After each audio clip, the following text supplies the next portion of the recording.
اليوم تقرر تأخير الملف للاطلاع على شكاية جديدة تم إضافتها إلى الملف.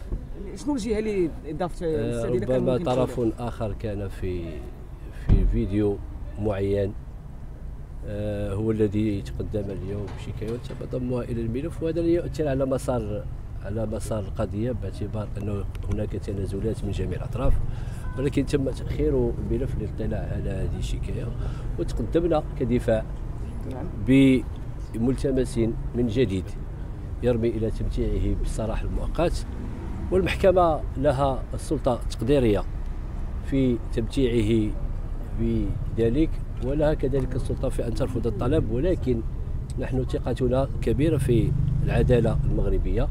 نحن في بلد فيها ملك لا يظلم عنده أحد، وأكيد سيجعل الله لإلياس مخرجا وفرجا مما هو فيه. والله سبحانه كيقول في القرآن الكريم بعد بسم الله الرحمن الرحيم: ولا تسألوا عن أشياء إن تبد لكم تسؤكم.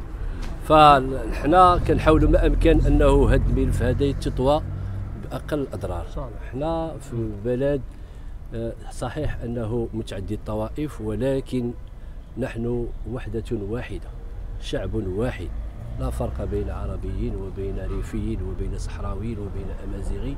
المغرب بلد واحد، بدليل أننا نتعايش مع بعضنا البعض، العرب في الصحراء وهناك في بلد الأمازيغ، وكذلك الأمازيغ في بلد العرب.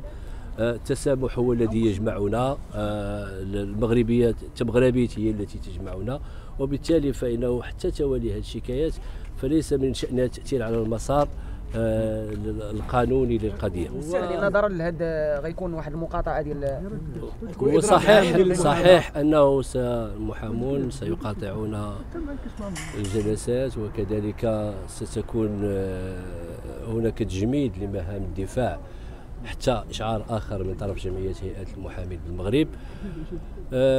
إلياس، سواء إلياس المالكي أو غيره من المتهمين المعتقلين على ذمة قضايا سواء أمام محاكم ابتدائية أو محاكم الاستئناف، فإنه يبقى لهم الحق في أن يتمسكوا بدفاعهم، حتى وإن كان دفاعهم في حالة انقطاع عن العمل، يتمسكوا أمام المحاكم بحقهم في حضور دفاعهم إلى جانبهم.